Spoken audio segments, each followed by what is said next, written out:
Hey guys, today I'm going to be talking about a book that I just finished that I absolutely loved, and I think you're going to love it too.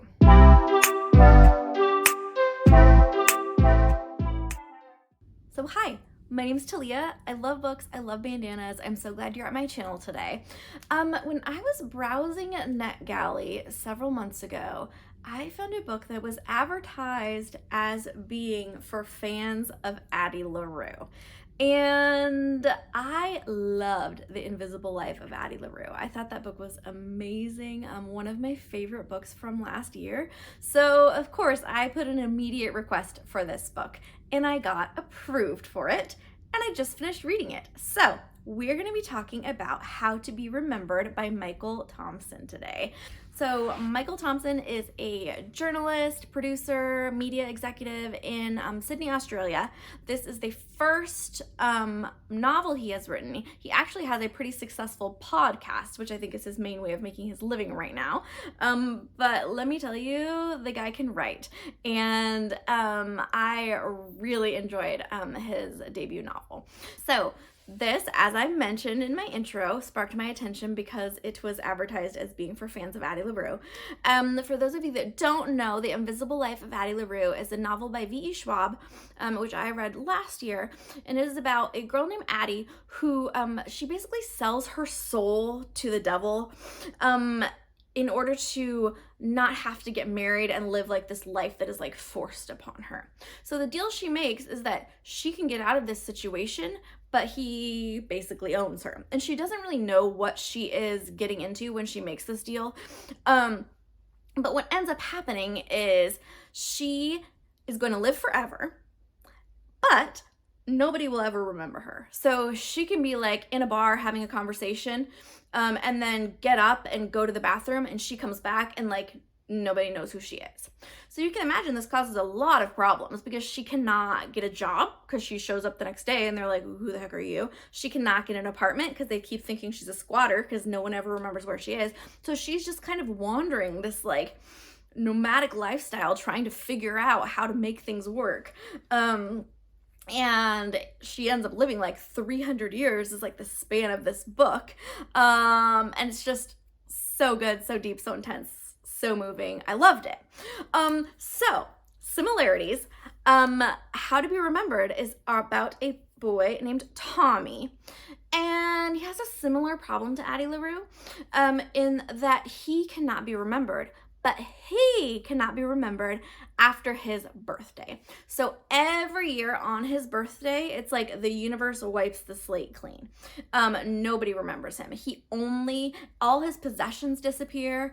The only thing he's left with is basically what he's wearing. So we start off like with Tommy as a baby, and Tommy has these loving parents, loving family. It's kind of talking about how they, weren't planning to have a kid at this time in their lives, but they kind of are making it work and are so glad they have Tommy and just they adore him. And when they wake up on the morning of Tommy's first birthday, so it's like overnight, they wake up and they have no idea who this kid is. And all the baby stuff has disappeared from the house. Like there's nothing there anymore. It's just this baby. So they like call the police and there's like this baby here. We don't know who he is. And the police are like, you guys are on drugs. What are you talking about? This baby's there with you.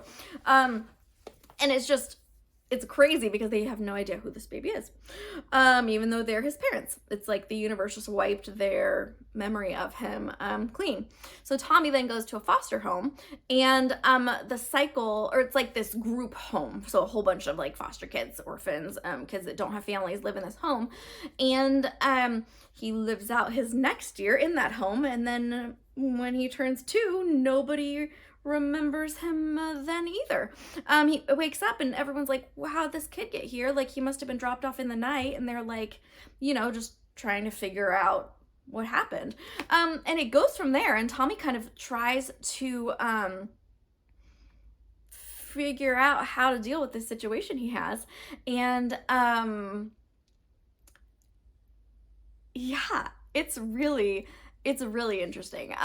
It's interesting because as Tommy grows up, he kind of learns how to adapt to the situation. Like he learns pretty early that saying like, hey, I know you guys, like, what's wrong with you, just makes him seem crazy because everyone else is like, no, we don't know you. Why are you saying you know us?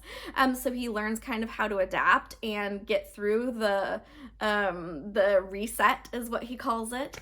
Yeah, so this book, I'm kind of gonna leave it there because I definitely don't want to get spoilery for you. I will say he goes through his life basically trying to figure out how to beat the reset. So as he gets older, he finds things that are worth holding on to, like friendships, relationships. He doesn't want to be forgotten every year.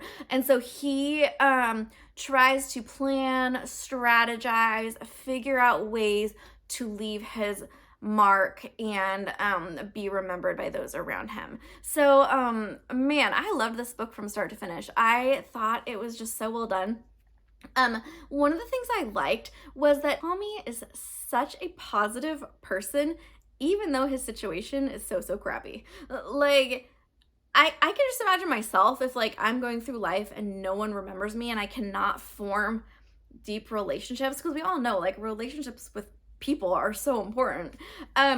I kind of feel like I would be like, well, what's the point? Like, I'm just gonna party like a rock star and like rob a bunch of banks and travel the world on a yacht that I stole, and then no one will remember anyways, so who cares? Do you know what I mean? I feel like that would be like the more human reaction. And Tommy does like struggle a little bit in his teens with like kind of the feeling of like, what's the point?